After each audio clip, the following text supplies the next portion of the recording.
So last time we left off talking about just the timing and the possibility of divorce having to come up because I had theorized in another video that they went out at 8, and what Bailey is bringing up is that dinner time was around like 6, so you're supposed to be home around like 6, but they probably both made an excuse to run up to the church around like 8 or 9. Quick rendezvous was supposed to be boom boom boom 45 minutes, head home. But I think my theory is that time got away from them, and before you know it, they look up, say, man, we can get another round in and another round. And so they look up and it's like 2:30 in the morning, and it's like, well, dang, bro, people are talking around town, and I mean, we can't really hide it no more. So we might actually legitimately, when we go home and talk to our spouses, we might legitimately have to start talking about divorce, because they probably know what's up and it ain't gonna fly. So we probably just need to break the news. But the problem with that is that time is up. Now the spouses are coming looking for you like, yo, what's up? This is egregious. I've been covering for you, but now you're making me look like a fool. What are you doing? It's 2:30 in the morning now. None of their partners are home. Frances and her brother, Willie, they decided to go down to the church and search for her husband. Now in the other video, what I didn't know was that Willie actually went with her. That makes sense because she has 2 brothers, and the lady, the key witness in this case, said that she saw 4 people when she looked out the window. She woke up and she heard screaming, and she saw 4 people when she looked out the window. It would have been Willie. They go looking around the area and they're seeing that he's nowhere to be found. Like, he's not at the church. I mean, that's where he works. So where else could he be? They don't find him, and they don't find any trace of him. All right. So then they just end up going back home to their place. So on September 16th, which is 2 days later, a young couple was out on a stroll. They were going down Lover's Lane. Lover's Lane was like one of those areas that all the young kids in love would hang out. Maybe they would make out, do stuff like that, but it was like a walking area. A lot of people would just go and take a stroll. Lover's Lane was in Somerset, New Jersey, which was right outside of New Brunswick. So it's like it wasn't too far off from the location. So this young couple is taking a stroll, and as they were walking, they came up because Miss Hall, she's from New Brunswick. Mr. Hall is from, or Reverend Hall is from Brooklyn. So in order to move into the house, well, he's got to move up to New Brunswick. He's got to move over to Jersey to get there. And so if he and Miss Mills are going on these rendezvous, they're not going to go too far outside of town, and so we're going to get out of town and try to make sure nobody recognizes us, but we're not going to get too far out of town. We can't do too much because we got to get back in time. So that's why they would be heading out of town. Across 2 bodies in like a field area. So they see laid under a crab apple tree a man that was handsomely dressed in a dark gray suit. He had on a white shirt with a stiff white collar and a white tie. He also had a Panama hat that had been placed over his face as though it was like shielding him from the sun. At his side, there laid a lady, and her legs were crossed, her head pillowed on her, what seemed to be like her companion's outstretched right arm. Her left hand was resting on his knee. Now again, they're dead, and they're under this tree. So their bodies are like positioned in this kind of like romantic way. It was very strange. Now the girl, she was wearing. But you remember what I told you? We've been talking about this JonBenet Ramsey case, and I suspected that it was somebody inside of the family, because a lot of times when you go through these cases, depending on how the victim is placed or is found, you can summarize that it's been done by somebody who actually cares for them. If they cover them up in some way and so on and so forth, it's probably somebody that cares for them. And so we're seeing the same thing in this case, covering his face with the hat or covering with the shawl. We don't just want to leave him exposed, because if you don't care about somebody, you're going to boom, boom, boom and run out. You're not going to take the time to cover them up and be like, and whatever, you see what I'm saying? Because you're walking away from them. I don't know these people. I ain't got no connection. I'm just coming to get my money, and I'm coming to rob them or whatever and run. But there was an extra level of care taken after I boom. Something happened in the moment. I got mad. Boom. They go down, but I got to cover them up and make sure they're taken care of. I can't just leave them out in the sun. That's how you know that this was done by somebody really close and is really intimate to them. A polka dotted blue dress, a brown woolen scarf covered her throat. And when they looked closer at the body, they see that the lady had been 3 times.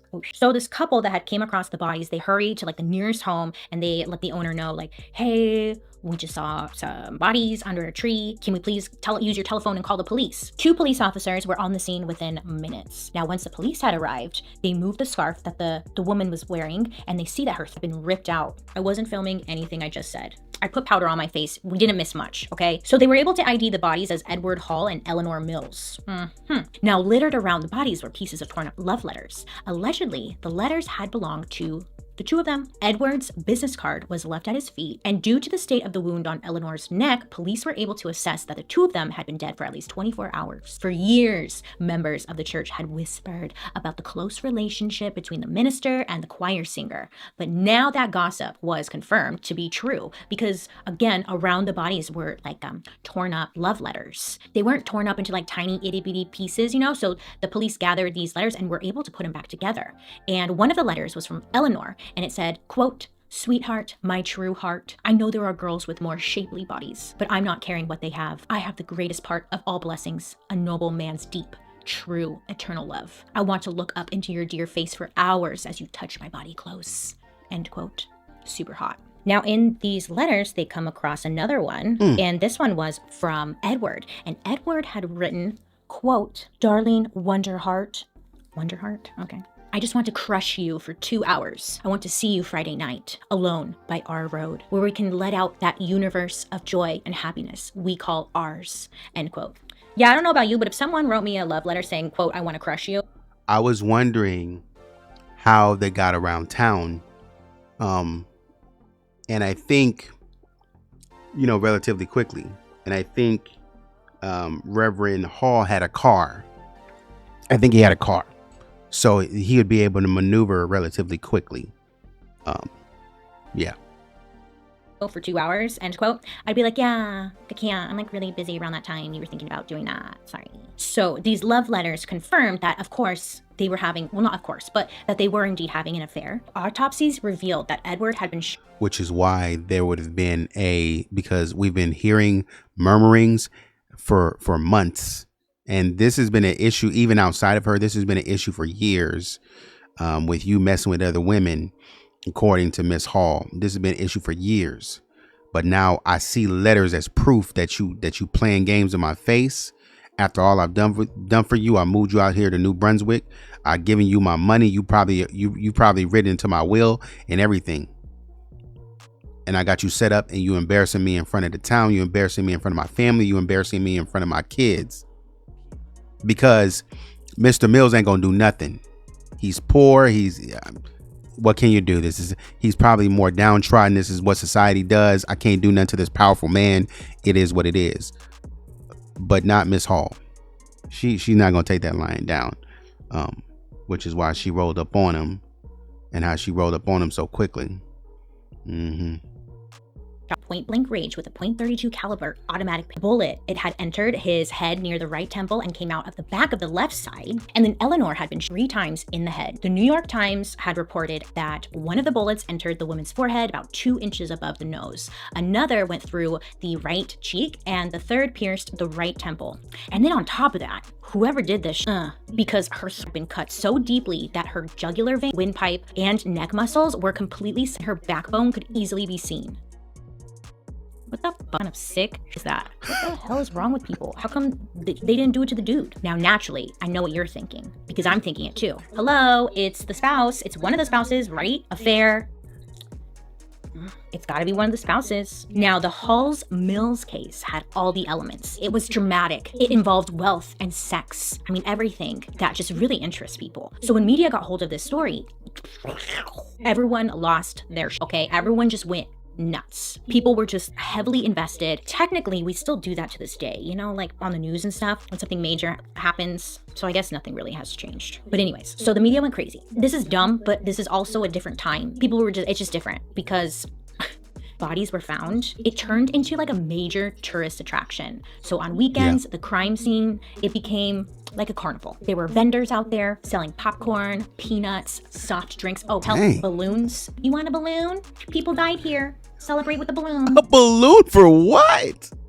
Oh, Hordes of people, curious cats, all came out there. It's said that there were about 1,000 cars a day just coming out to see where this crime took place. Mind you, their bodies weren't there anymore. They had taken them away. But hundreds of people flocked to the crime scene because they wanted to see the blood stains. They wanted to see if they could find any evidence and solve the crime or something. I don't know, but people just lost their shit, okay? Getting balloons and like, nah.